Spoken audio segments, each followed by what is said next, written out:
pessoal, sejam mais uma vez bem-vindos ao canal Entre Linhas, um canal que busca explorar os assuntos que estão nas entrelinhas da lição da Escola Sabatina.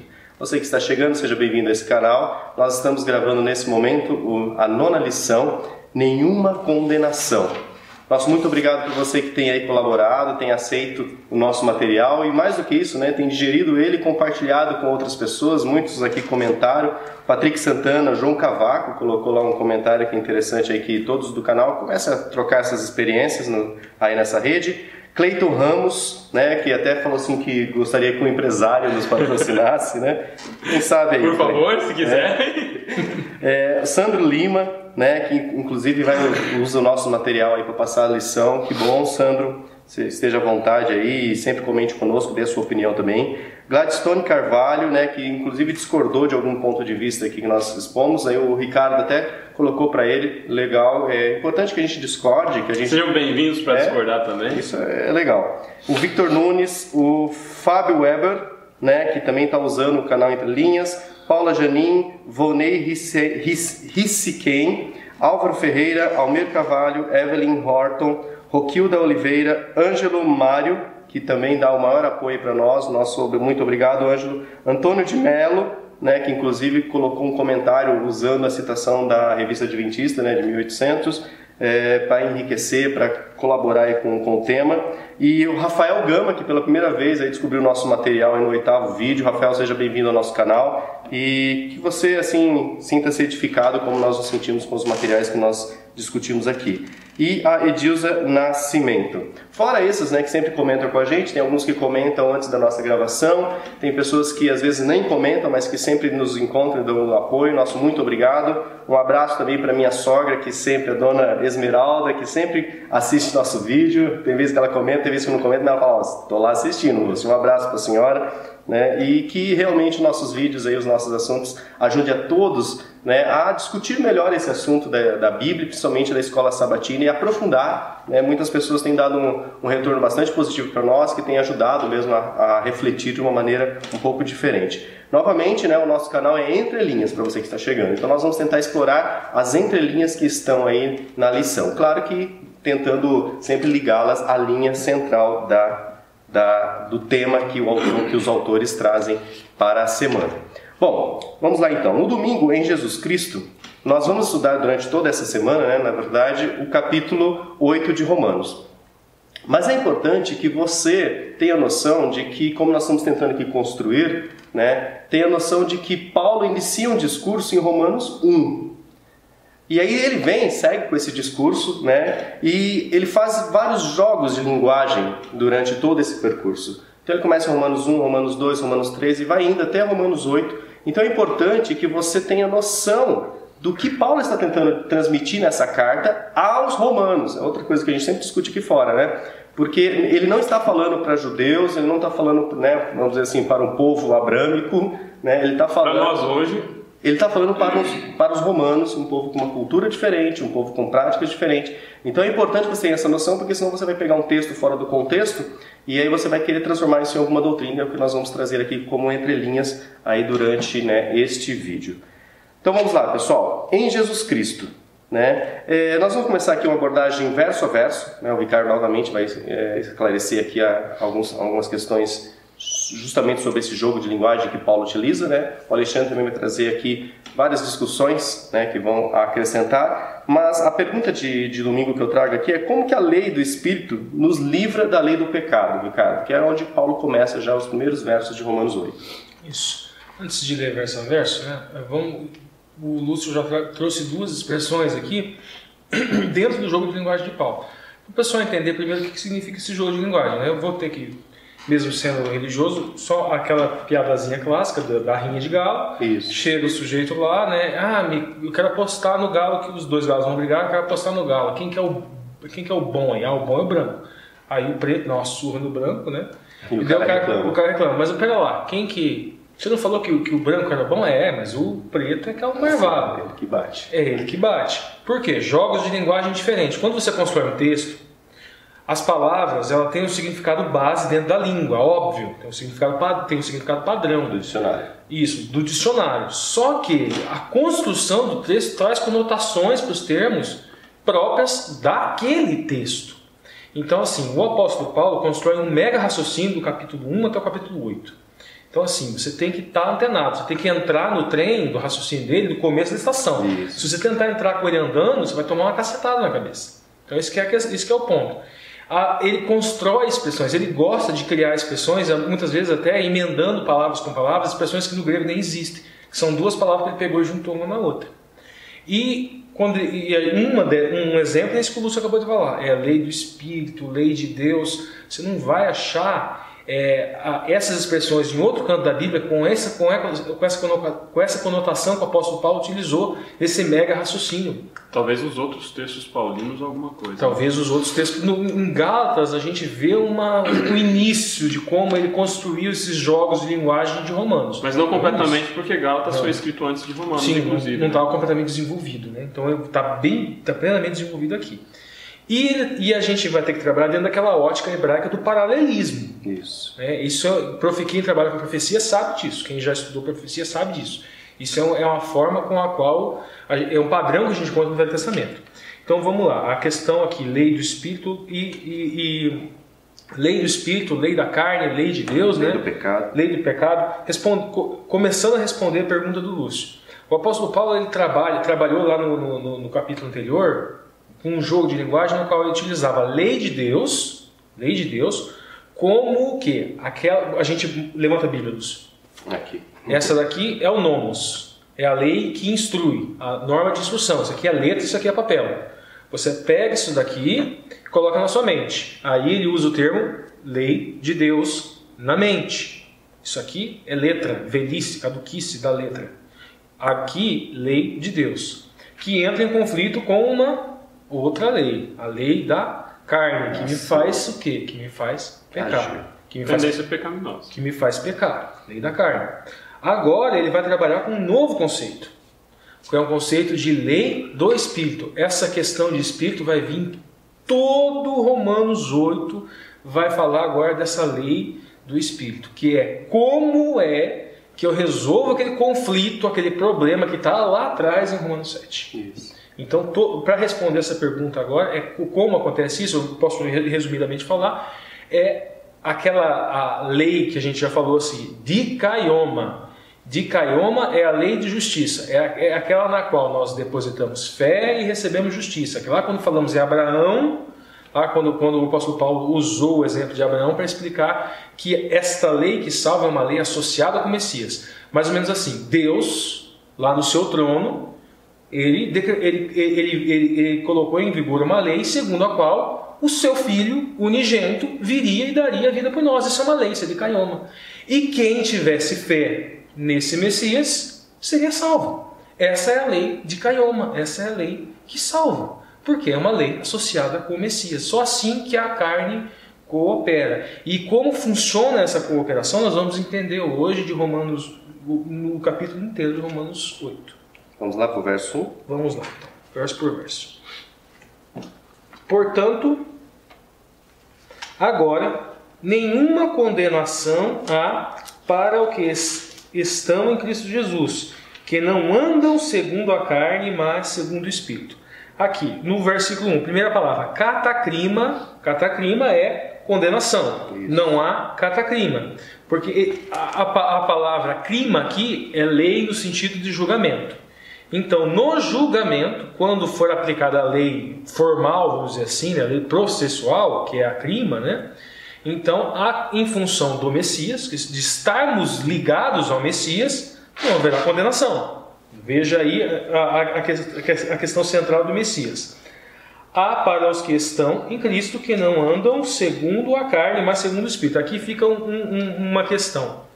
Veja bem, a gente pode cair num legalismo ou num perfeccionismo pós-batismo ou perfeccionismo pós-conversão. É só lembrar dos exemplos do Velho Testamento. A gente tem Davi, que Davi, mesmo depois de ser ungido rei, ele caiu com Betseba. A gente vê o exemplo de Salomão, até no fim da vida a gente vê histórias ali dele pererecando, dele tendo problemas ali dele, mas o Espírito não saiu dele. O Espírito saiu de Saul. O Espírito, o Ruach, né? Então, esse perfeccionismo pós-conversão é muito complicado. Porque a lei do Espírito da vida em Cristo Jesus me livrou da lei do pecado e da morte. Então, vamos lá. É a lei de Deus, que aqui no jogo de linguagem do apóstolo Paulo é a lei na mente, que me livra da lei do pecado e da morte? Não. Aqui é a lei do Espírito da vida. Então, o Espírito Santo vai introjetar em mim o caráter do Messias, naquilo que a gente chama de santificação. Agora o 3. Portanto, o que era impossível a lei nomos, essa lei aqui em grego é o nomos, é a lei de instrução, né? Levanta aí, Lúcio, é esta lei aqui. O que era impossível a lei de instrução, visto como estava enferma pela carne. Por que enferma pela carne? Porque a carne não me permitia cooperar com aquela lei de instrução. Deus enviou o seu Filho em semelhança à carne de pecado. Pelo pecado condenou o pecado na carne. Agora que carne que é essa última aqui? Condenou o pecado na carne. Na carne dele. É mais ou menos assim, é como se ele, no seu corpo, fosse um recipiente para que toda a condenação, para que todo o pecado se enchesse nele e ali se cumprisse o catacrima, que é a condenação. Se cumpriu nele. E isso possibilita agora para que a nossa carne possa cooperar. Isso, agora 4, né? Isso. Para que a justiça da lei, agora aqui ele utiliza dikaioma, que é a lei de justiça. Como que é o dikaioma? Dikaioma é aquela lei segundo a qual o Messias veio, morreu por nós, segundo a qual nós devemos ter fé, depositar essa fé no Messias e receber justiça. E tudo isso está no nomos, que é onde? Aqui levanta, Lúcio, a norma de instrução, né? Se cumprisse em nós, ou seja, para que nós pudéssemos cooperar. Para que nós que não andamos segundo a carne, mas segundo o Espírito. Aqui a gente vai responder mais para frente o que seria esta lei da carne e esta lei do Espírito. Essa lei Não, desculpa, a gente vai responder mais à frente o que seria a pessoa que anda segundo a carne e a pessoa que anda segundo o Espírito. Isso é mais para frente. Então o Ricardo já leu, né, os versos 3 e 4, que era o tema de segunda, o que a lei não pode fazer. Bom, então agora sim, Ricardo, vamos avançar então para terça-feira. A carne ou o Espírito? Aí serão os versos, né, de 5 a 8. Quem são então essas pessoas, Ricardo? Como a gente pode identificar essas pessoas que estão andando segundo a carne ou que estão andando segundo o Espírito? Tem como a gente identificar isso? Como que funciona essa questão segundo o que Paulo vai explicar para nós nos próximos versos? A gente vai agora do verso 5 ao 8. 5 ao 8. Porque os que são segundo a carne inclinam-se para as coisas da carne, mas os que são segundo o Espírito para as coisas do Espírito. Aqui a gente não é bem entre linhas, mas a lição ficou meio estranha com relação à gramática grega aqui. Eu vou tentar solucionar esse problema aqui. Ele fala que a expressão kata, ela é uma expressão que serve tanto para inclinação quanto para de acordo. Não é bem assim. Não é bem assim que funciona, não. São duas palavras distintas aqui, tá? Então a gente tem aqui a expressão no verso 5 aqui. Porque os que são conforme ou segundo, aqui a expressão é o kata, tá? Conforme ou segundo. A minha está inclinam-se. Isso. Inclinam-se para a carne. É que o inclinam-se vem depois. Os que são segundo a carne inclinam-se para as coisas da carne. São duas palavras distintas. O inclinam-se aqui é phoronosin, que vem de no, que é mente. Essa palavra inclinação aqui, ela foi traduzida porque ia ficar muito estranho se traduzisse palavra por palavra. Então foi algo assim que veio justamente da doutrina protestante e que se arregou. Por quê? Em que sentido? Como a gente tem aqui aquela expressão que vem do nous, que é mente, e aquela expressão que vem do de acordo, que é o kata, então eles fizeram um jogo de linguagem na tradução, mas que não é o jogo de linguagem usado pelo apóstolo Paulo. Mas aí que tá, vamos tentar solucionar, então vamos tentar entender o texto. Veja bem, essa questão de mente que ele usa aqui para inclinação, né, que que é o foronousin, por que ele usa essa expressão mente? Que lá atrás, no 7, ele fala o quê? Que a norma de instrução, levanta, Aqui. ela deve ser introduzida onde? Na Mente. mente. Na mente. Com a mente consinto que a lei é boa. Isso. Capítulo 7. Isso. E isso gera um conflito. Um conflito. A pessoa que anda de acordo com o Espírito é aquela pessoa que vive naquele conflito.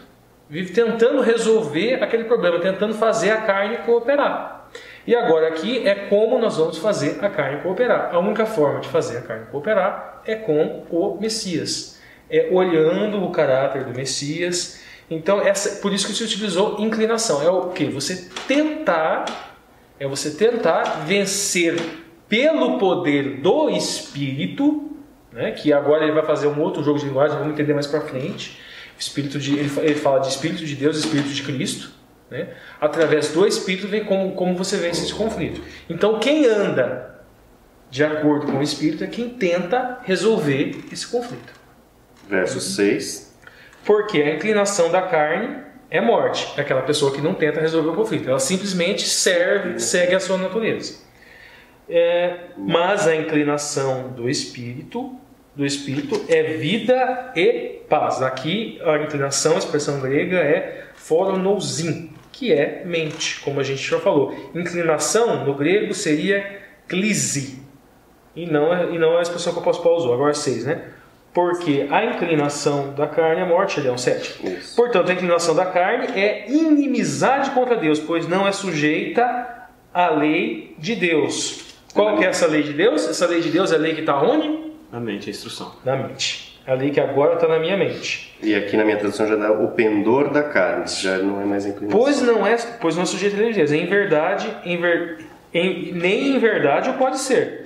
Agora 8, né? Portanto, os que estão na carne não podem agradar a Deus. Quem é aqueles que estão na carne? Eles não têm a Torá na mente, eles não têm o conflito.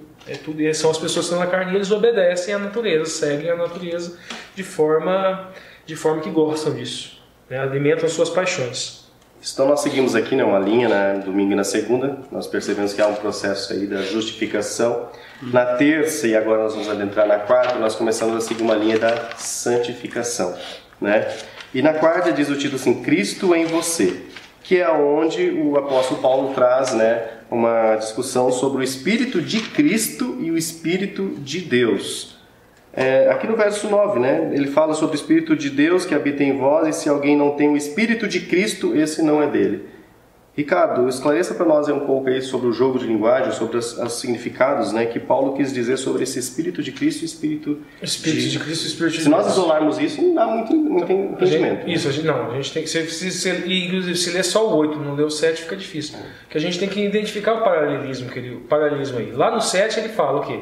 Ele fala de uma lei de Deus. E ele fala de uma lei da carne. E agora do 7 para o 8 ele fala de uma lei do Espírito. Isso. E agora ele fala aqui do Espírito de Cristo. E fala o quê? Que só com Cristo é que a carne pode cooperar. Então veja bem, o paralelo, o Espírito de Deus, ele tem que ser feito com a lei de Deus, que lá no capítulo 7 foi falado primeiro. Então, Espírito de Deus e lei de Deus. O que é você ter acesso a essa lei de Deus? É você levanta a luz, colocar isso aqui na sua mente. Aquela expressão, o Espírito Santo nos ilumina. Ele nos dá o esclarecimento na hora de você colocar isso aqui, que é letra, na sua mente. Então, o Espírito de Deus vai nos... E o Espírito de Cristo? O que é o Espírito de Cristo? O Espírito de Cristo vai fazer o quê? Solucionar o conflito. Vai nos fazer cooperar. Ele fala mesmo, né? Que alguém que não tem o Espírito de Cristo, esse não é dele, no verso 9. Isso daí a gente tem no 9. Verso 10. Isso. Vós, porém, não estáis na carne, mas no Espírito, se é que o Espírito de Deus habita em vós. Mas se alguém não tem o Espírito de Cristo, o tal não é dele. Aqui ele faz uma associação das duas expressões do jogo de linguagem que ele construiu, né? Que não tem, que você precisa dos dois estados de espírito, vamos dizer assim. Esse Cristo está em vós, o corpo, na verdade, está morto por causa do pecado, mas o Espírito vive por causa da justiça. Aqui ele já introduz uma transição entre santificação e glorificação. Uma introduçãozinha que ele vai no 11 trabalhar melhor isso. Pode ir. A gente vai no 11 já. E se o Espírito daquele que dentre os mortos ressuscitou, Jesus habita em vós. Aquele que dentre os mortos ressuscitou, a Cristo, também vivificará os vossos corpos mortais pelo Espírito que vos habita.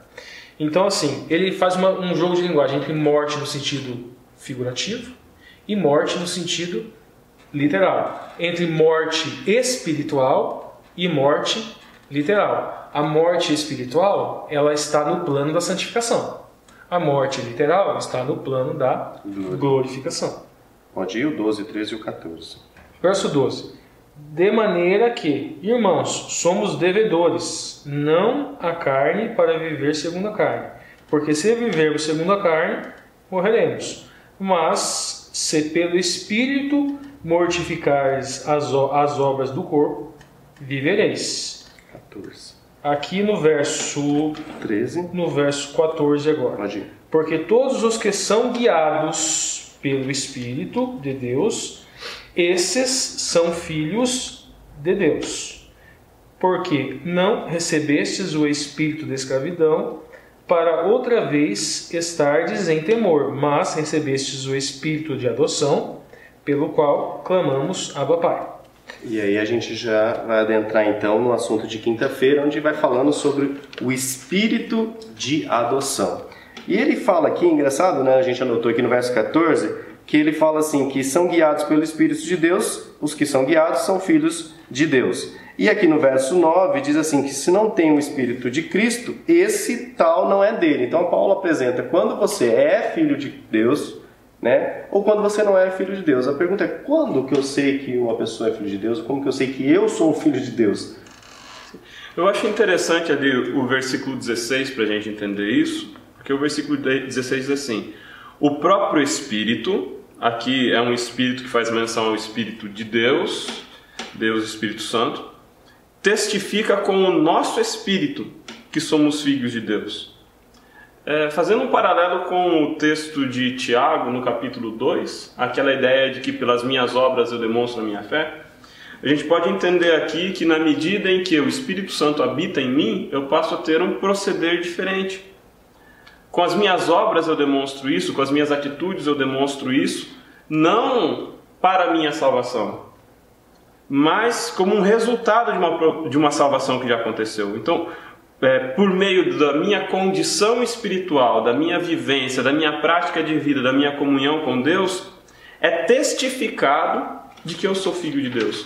Ou seja, eu sou salvo pela fé, eu sou salvo pela graça, isso está claro, é disso que a gente tem falado até aqui. Isso. Mas essa salvação pela graça, ela implica em uma mudança de vida, ela implica em uma mudança de temperamento, ela implica em uma mudança de pensamento. Ou seja, o Espírito de Deus operando no meu espírito testifica. Pela minha atitude diferenciada, na medida em que eu me torno habitação de Deus e Deus começa a operar mudança em mim, é testificado, é testemunhado de que eu fui adotado e aceito por Deus. Eu me tornei agora filho adotivo e co-herdeiro de Deus com Cristo. É interessante porque daí o seu espírito vai em sintonia com o Espírito de Deus, ele vai mudando os pensamentos, né? Porque pelo meu espírito muitas vezes teria uma reação diante de uma situação, né?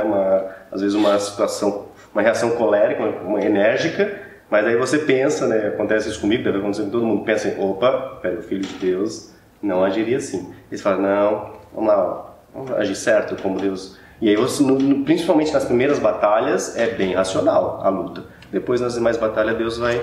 O que é diferente de defender o ser banana, né, Lúcio? Isso. Não é... Porque o mesmo Cristo, em muitos momentos, ele desafia interlocutores poderosos. Sim. Ele entra no templo com o rei na mão. Então, não se trata aqui de adotar uma posição passiva diante da vida, mas de ter uma posição que, e eu acredito que melhor traduz o caráter de Cristo, que em cada ato, que em cada palavra, que em cada pensamento, procure transpirar a santidade de Deus e também o amor. Que eu me manifeste, que eu tenha como primeira preocupação na minha vida, não satisfazer as obras da carne, essa carne que foi mortificada, né? E essa expressão é interessante. Um corpo que está morto para o pecado agora, eu mortifiquei as obras do pecado, mas agora eu vivo uma vida que tem um esteio central, que é a preocupação com o amor. Desenvolver o amor pelo próximo, o amor a Deus. E ainda no assunto de quinta-feira, que é o assunto sobre o espírito de adoção, é importante porque num processo de adoção, geralmente o que nós temos? Nós temos o pai adotivo e a criança que vai ser adotada. Mas aqui Paulo usa no seu jogo de linguagem, né, nesse processo, parece que Cristo está envolvido nesse processo de adoção.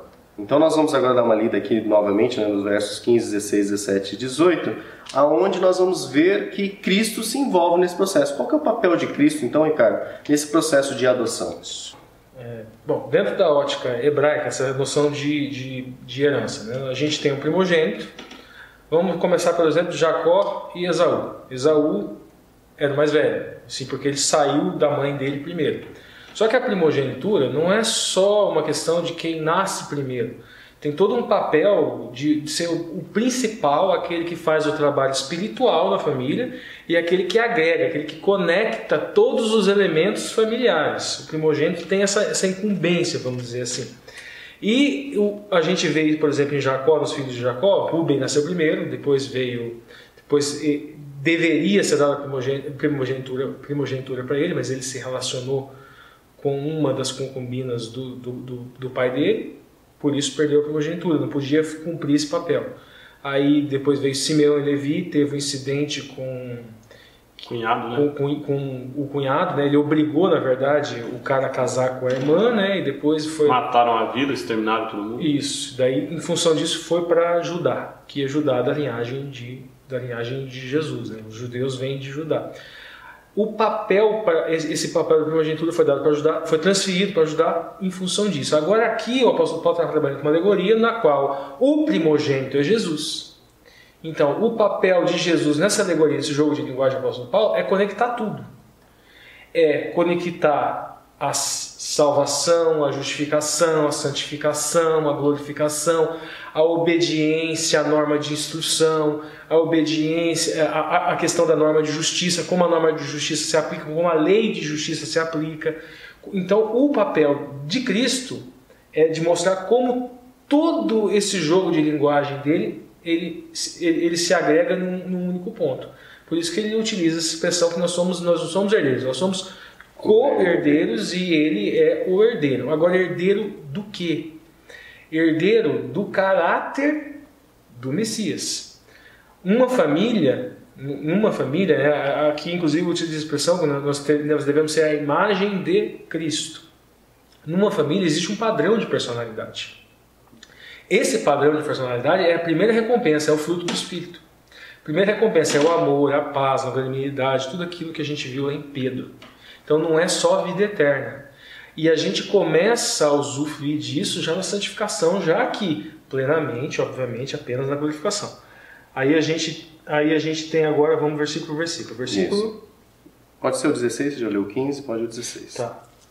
O mesmo, vamos ler o 15. Por que não recebeste, não li o 15. Por que não recebeste o espírito de escravidão? Outra vez estardes em temor, mas não recebeste o espírito de adoção. Então aqui a gente tem espírito de escravidão e espírito de adoção. Por quê? Servir, já pensando na ótica romana, né? O servir um estrangeiro, muitas vezes, assim, muitas vezes por obrigação. Se a gente fosse trazer para hoje, seria mais ou menos o... Por que você obedece ao seu patrão? Por medo de você ser demitido. Naquela época, por medo... receber meu salário. Isso. Naquela época também, por medo de ser punido, ou até mesmo para receber o salário, alguma coisa assim. Agora, por que você serve seu pai? Você serve seu pai porque você ama seu pai. Você obedece seu pai porque você ama seu pai. Então, esse espírito de adoção de filhos é o seguinte: aqui há uma transição de jugo. Aquele jugo babilônico lá de Jeremias, lá que nós temos que carregar, por quê? Porque nós desobedecemos aquela aliança lá de Levíticos e Deuteronômio, Levítico 26 e Deuteronômio 27. Nós desobedecemos, então por isso aquele povo ele foi o quê? Desobedecemos a aliança, nós não fomos bem-aventurados, não cumprimos as mitzvot, os mandamentos, então as consequências recaíram. Agora, existe uma transição de jugo. Aquele jugo que é a consequência do pecado é uma coisa. Agora, Cristo carrega um jugo por mim. Nesse jogo de linguagem também é o seguinte: eu posso permanecer escravo do pecado, permanecer obedecendo o pecado sendo meu amo, ou seja, sou escravo, ou eu posso agora obedecer o Pai, imitando o Cristo, imitando o herdeiro, imitando o Filho, por amor e por gratidão. Esse jugo, ele é leve. Esse jugo, ele é suave. E o Messias carrega esse jugo junto comigo. É diferente agora essa transição, essa obediência agora. Então, esse aqui, espírito de adoção, é um espírito obediente. É um espírito que permite que o caráter seja transformado pelo Espírito Santo. O mesmo Espírito testifica com o nosso espírito que somos filhos de Deus. Ou seja, o Espírito Santo nos ajuda nesse processo. E se nós somos filhos, somos logo herdeiros também. Herdeiros não só das ruas de ouro, mas do caráter. Herdeiros de Deus, co-herdeiros de Cristo, se é certo que com Ele padecemos, para também com Ele sejamos glorificados. Aqui também é aquela transição de morrer para o pecado no sentido figurado, né? E no sentido literal também da glorificação, é você ressuscitar totalmente livre da natureza pecaminosa. Bom, até aqui então vocês perceberam que nessa primeira meia hora, né, foi bem rápida, nós tratamos da linha básica da lição, exploramos aqui algumas entrelinhas e tentamos esclarecer aqui algumas abordagens aqui no jogo de linguagem que Paulo utilizou. Daqui para frente, né, a lição não trata mais o assunto, ela encerra, né, o capítulo 8 de Romanos. Não se falaria mais de nada do capítulo 8. Porém, nós temos ainda... Na próxima lição já vai para o 9. Isso. Porém, nós ainda temos aqui... Essa já é uma entrelinha. O verso 18 até o verso 39 ainda do capítulo 8, para que a gente possa explorar aqui. Aí nós vamos trazer isso como entrelinhas. Bom, primeiramente... Especialmente relevante, né, do 18 ao 30. Isso. Então vamos adiantar, vamos falar do 30, para deixar a parte mais complicada para depois. Pode ser então. Do 30 ao 39? Isso. Bom, 31, né? Na verdade aqui, eu queria perguntar para o Ricardo, né? Paulo aqui, a partir do verso 31, ele muda um pouco a linguagem aqui, parece que é uma linguagem mais poética agora. O que seriam esses versos, então, do 31 até o 39 do capítulo 8? Isso aqui é um cântico de vitória, né? Ele termina a doutrina, que termina aquele argumentão grandão, né? Ele vai continuar com argumentos também, mas aquilo que a gente tem que pegar lá no começo da estação e ir até o fim da estação para entender é Romanos 1 até Romanos 8. Né? E aqui agora é o cântico da vitória. Ele já basicamente expôs justificação, santificação e glorificação. E ele o cântico da vitória de Deus aqui começa aqui no 31. Eu vou explicar, eu não vou ler verso a verso, ele vai ficar para o Lúcio ler verso a verso depois, eu só vou explicar. Ele cita, inclusive, aqui um salmo, tá? No verso 36 ele cita Salmo 44. Os salmos, na verdade, são 5 livros. A gente tem o primeiro livro dos salmos, que ele é ali de Salmo 1 até Salmo 41. E a mensagem que é dada ali se equipararia dentro da tradição judaica. Ou se relaciona, né? Se relaciona aquela mensagem com o Bereshit, com Gênesis. Aí a gente tem lá do 42 ao 72, segundo livro. Se relaciona com o Shemut, se relaciona com os temas do Êxodo, do Shemut. Aí depois a gente tem lá do 73 até o 89. Terceiro livro, que se relaciona com Levíticos. Gênesis, isso, com Levíticos. Daí depois do 90 até o 106, com Deuteronômio. Não, com Números. E daí o último que vai do 107 ao 150. Acho que é isso. 107 a 150 com Deuteronômios. Então veja bem, isso é algo comum dos judeus. De que forma? Então veja bem, a gente tem a doutrina e a gente tem o cântico que nos faz fixar e nos regozijar da doutrina. O apóstolo Paulo utiliza isso aqui. Por isso que ele coloca esse Nós, adventistas, temos o Inário Adventista, né? Repleto de hinos. Muitos com doutrina. É interessante. Então, depois no final, no apelo, eu vou então ler o cântico que Paulo escreve. Mas agora é importante que a gente se atente aqui aos versos, então, 18 até o verso 30. Esses versos aqui, eles são complicados, né, Ricardo? Eles trazem algumas expressões que, novamente, se você pegar o trem andando, você não consegue entender. Inclusive, muitos utilizam esses versos. Nós não sabemos por qual razão, né, que os autores não quiseram tocar nesses versos, né? Não sei se é por causa desse assunto. Mas eles vêm tocar no assunto que o calvinismo trata sobre a predestinação. E agora, né, do verso então 18 até o verso 25, né, há uma chave para o verso 11, onde ele vai tratar aqui sobre alguns assuntos, né, e o Alexandre vai trazer então uma entrelinhas aqui para nós. Não vou fazer a leitura texto por texto para a gente conseguir economizar um pouco de tempo, mas eu acho algumas passagens relevantes que não foram tratadas na lição, né, e muito interessantes desse texto. Eu gostaria de destacar em especial o verso 19 e 20. Porque no verso 19 e 20 nós temos aqui a perspectiva de que toda a criação de Deus ela caiu com o pecado. E de que toda a criação de Deus ela sofre as consequências do pecado. Olha só o verso 19. A ardente expectativa da criação aguarda a revelação dos filhos de Deus. Pois a criação está sujeita à vaidade, não voluntariamente, mas por causa daquele que a sujeitou. Ou seja, a criação de Deus ela está sujeita ao pecado. A criação de Deus ela sofre com o pecado. Quando a gente olha para a terra, para o meio ambiente, para a natureza, para os animais, para a degeneração da natureza, a gente percebe aí a ação humana, e uma ação humana que é em sua essência destrutiva, pecaminosa, apartada de Deus. A consequência disso é sofrimento para toda a humanidade, mas não só para a humanidade, para todos os seres criados. Mas existe uma esperança aqui, olha o verso 21 em diante, na esperança de que a própria criação será redimida do cativeiro da corrupção para a liberdade da glória dos filhos de Deus. Porque sabemos que toda a criação, a um só tempo, geme e suporta angústias até agora. Ou seja, a criação de Deus, incluindo o ser humano, sofre com o pecado e geme de forma angustiosa por isso. Olha o verso 23. É uma chave interessante para a gente compreender depois a parte anterior lá no verso 11. Verso 23 diz assim, no verso 11. Verso 23 diz assim: e não somente ela, ou não somente a criação, mas também nós, que temos as primícias do Espírito. Aqui é o começo da operação do Espírito Santo. Que temos o Espírito Santo atuando em nossa mente, que temos o Espírito Santo atuando em nossos corações. As primícias do Espírito, igualmente gememos em nosso íntimo, aguardando a adoção de filhos, a redenção do nosso corpo. Espera lá. Se você perceber nesse texto, a gente percebe aqui que Paulo está falando de uma adoção que não se realizou plenamente no presente dele. Eles, no tempo de Paulo, que já estavam recebendo as primícias do Espírito, ainda não vivenciavam plenamente a adoção.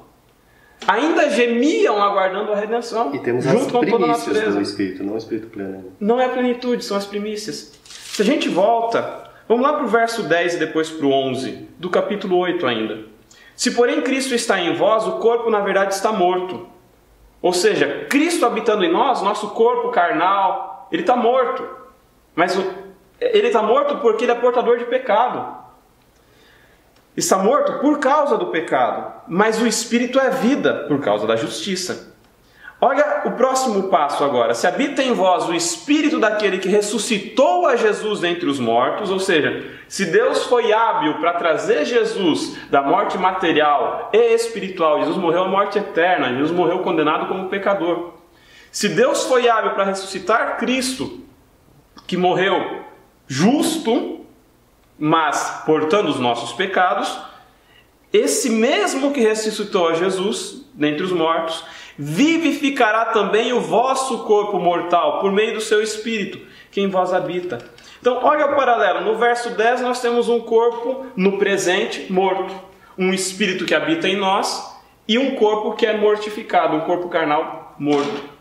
Por outro lado, no versículo 11, nós temos um Espírito que habita em nós, o mesmo Espírito que ressuscitou Cristo, o Espírito de Deus, e ao mesmo tempo que num futuro vivificará também o vosso corpo mortal. Esse momento aqui, no verso 11, é a esperança de Paulo na glorificação, em que toda aquela contradição entre uma mente que quer fazer a vontade de Deus e um corpo que ainda escorrega em algumas obras do pecado, um corpo que está morto, um corpo que é mortificado em sua natureza pecaminosa diariamente, a cada momento que eu me aproximo de Cristo, mas um corpo que ainda tem tendências pecaminosas. Isso não é superado no batismo. Isso não é superado nem quando eu recebo o Espírito Santo. Em parte, eu sigo gemendo em meu íntimo, aguardando a adoção de filhos, lá do verso 23. E a redenção. Hoje eu recebo as primícias do Espírito, sim, mas no futuro, quando Jesus voltar, num abrir e fechar de olhos, eu receberei a plenitude do Espírito. Eu conhecerei na prática o exercício pleno da santidade, na medida em que esse meu corpo, com essa minha natureza corruptível, se revestir da imortalidade e da incorruptibilidade. Esse é o caminho para a glorificação. Ele está apontado lá no verso 11 e ele está apontado no verso 23. E é interessante porque a glorificação, esse momento final com a volta de Jesus a essa terra, ele é a esperança para nós humanos, mas também é a esperança para todos os seres criados. É a esperança para toda a natureza. Porque nessa esperança, verso 24, fomos salvos. Ora, a esperança que se vê não é esperança, pois o que alguém vê, como espera? Mas se esperamos o que não vemos, com paciência o aguardamos. Paulo, ele aguarda na certeza de algo que certamente virá. Eu só queria aqui trazer uma entrelinha da entrelinha, né? Que muitos utilizam esse verso 22, né?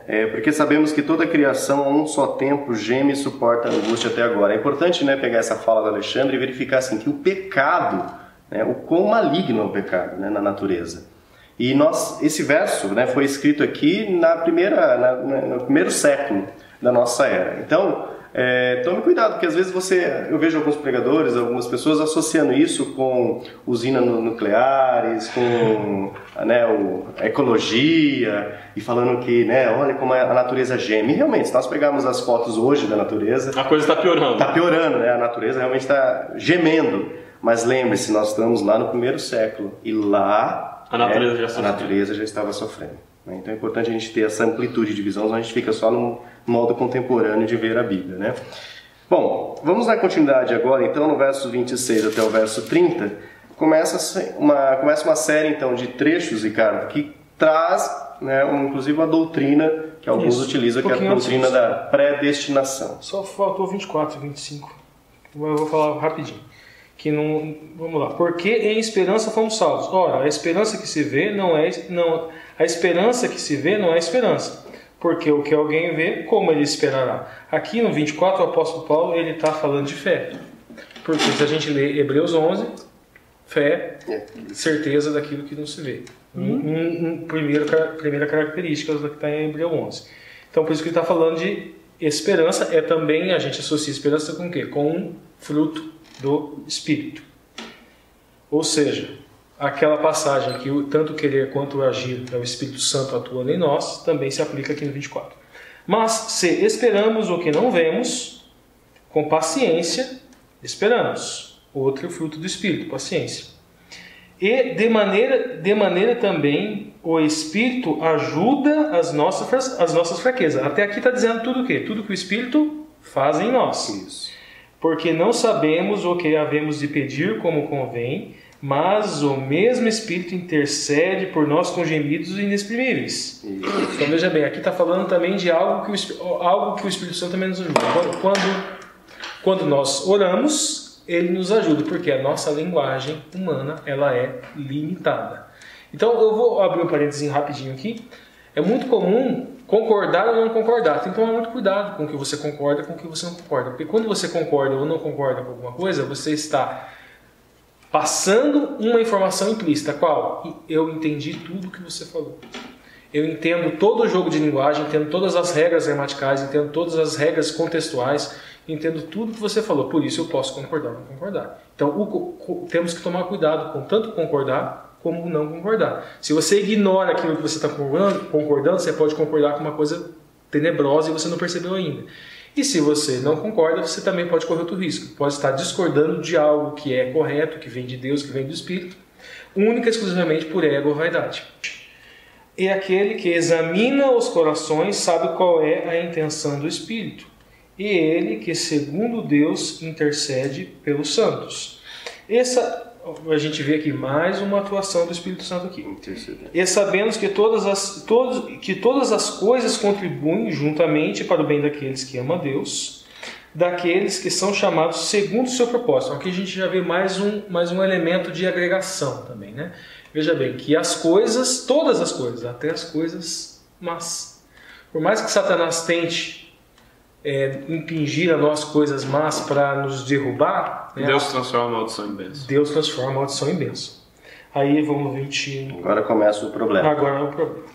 Porque os que dantes conheceu também os predestinou. Então vamos lá. Primeiro aqui, 28. 28. A gente tem aqui no 28.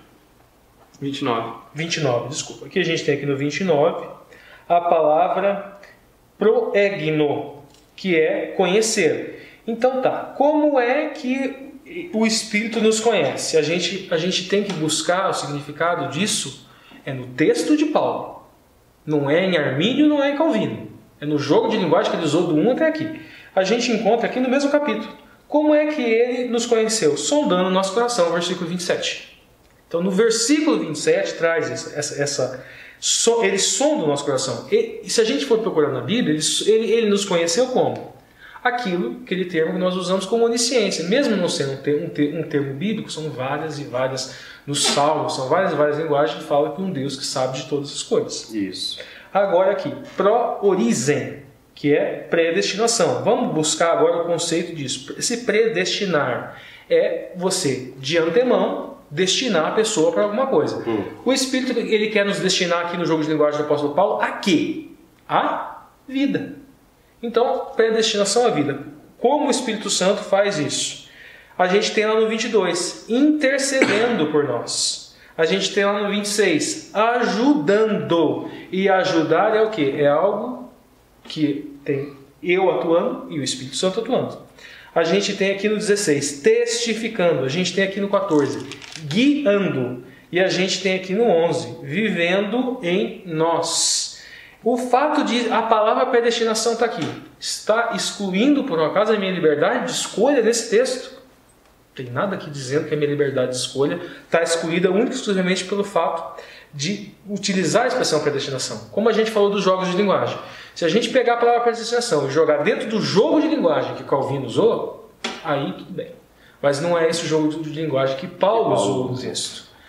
E da mesma maneira a gente não pode usar o conheceu que está aqui conforme o apóstolo Paulo e colocar dentro do jogo de linguagem de Armínio. Nós não temos que ser arminianos e nem calvinistas para ler Paulo.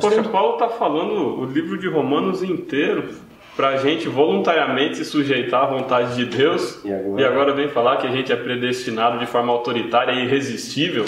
E só para a gente entender um pouquinho melhor, calvinismo, eles falam o seguinte, que uma coisa é o que Deus sabe, outra coisa é o que Deus faz. No arminianismo, vamos dizer assim, seriam coisas diferentes. No calvinismo, se equivaleriam. Então ele fala assim, o decreto de Deus Deus viu porque ele fez assim ser. Então, ele viu de antemão porque ele fez assim. Se você se perdeu foi porque Deus não te salvou. Porque o decreto dele é infalível. Ok, mas e se o decreto dele for para eu ter liberdade de escolha? Eis que ponho de vós dois caminhos, o da vida e da morte. O decreto de Deus é para que eu escolha os dois caminhos, para que eu permita que o Espírito Santo atue em mim. Aí a gente segue e o Lúcio encerra a lição. Porque predestinou para serem conforme a imagem de seu Filho. Ou seja, o Espírito Santo atua em nós para que nós moldemos o nosso caráter ao caráter de Jesus, a fim de que ele seja o primogênito entre muitos irmãos. E aos que predestinou, a esses também chamou. O que a Bíblia fala aqui? A gente vai buscar agora na Bíblia. O que Cristo falava? Muitos serão chamados, mas poucos escolhidos. Poucos os escolhidos. Eleição, a gente vai tratar, acho que daqui 2 semanas, se não me engano. Tá. E os que chamou também justificou. De Caioma, a doutrina da justificação, onde nós depositamos fé e recebemos justiça. É a lei que salva, é a lei que é associada com o Messias. É Deus falando, meu filho vai descer e vai salvar vocês, se vocês tiverem fé nele. E os que justificou, a esse também glorificou. Essa expressão, porque o glorificou? 2 tempos, nós temos o Cronos, nós temos o Kairos. O Kairos é o tempo de Deus, e no sentido Kairos, um tempo soberano. Entendo eu que está dessa maneira porque essa glorificação ela está no tempo de Deus, é um tempo infalível, é um tempo perfeito, é um tempo que nós temos certeza. É uma coisa tão certa que eu escrevo como já feito. Isso. E agora, né, fica como apelo a leitura aqui desse poema, desse salmo que Paulo encerra o capítulo 8, que diz assim: que diremos, pois, à vista destas coisas? Se Deus é por nós, quem será contra nós? Aquele que não poupou o seu próprio Filho, antes por todos nós o entregou, porventura não nos dará graciosamente com ele todas as coisas? Quem tentará acusação contra os eleitos de Deus? É Deus quem os justifica. Quem os condenará? É Cristo Jesus quem morreu, ou antes quem ressuscitou, o qual está à direita de Deus e também intercede por nós. Quem nos separará do amor de Cristo? Será tribulação, ou angústia, ou perseguição, ou fome, ou nudez, ou perigo, ou espada? Como está escrito, né, no Salmo então, 44. Por amor de ti somos entregues à morte o dia todo. Fomos considerados como ovelhas para o matadouro. Em todas essas coisas, porém, somos mais que vencedores, por meio daquele que nos amou. Porque eu estou bem certo de que nem a morte, nem a vida, nem os anjos, nem os principados, nem as coisas do presente, nem do porvir, nem os poderes, nem a altura, nem a profundidade, nem qualquer outra criatura poderá separar-nos do amor de Deus, que está em Cristo nosso Senhor Jesus. Então, que você sinta, né, essa palavra de conforto, onde Paulo encerra esse trem, né, desse jogo de linguagem dele, e ele deixa essa esperança. Quem vai te separar? Às vezes a gente se sente separado de Deus, né? Porque o pecado nos causa separação de Deus. Mas ele fala, meu amigo, saiba que Cristo está lá intercedendo por você. Então, é isso que Paulo vem trazer. Ele vem trazer uma mensagem de esperança, né? Para todos nós termos essa esperança agora e também no porvir. Que essas palavras, né, edifiquem a você, ajudem toda a sua classe a estudar essa lição.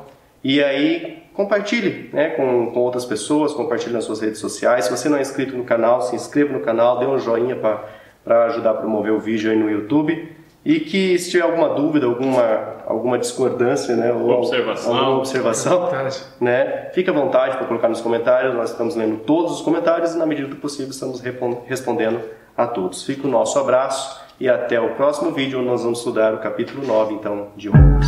Tchau, tchau.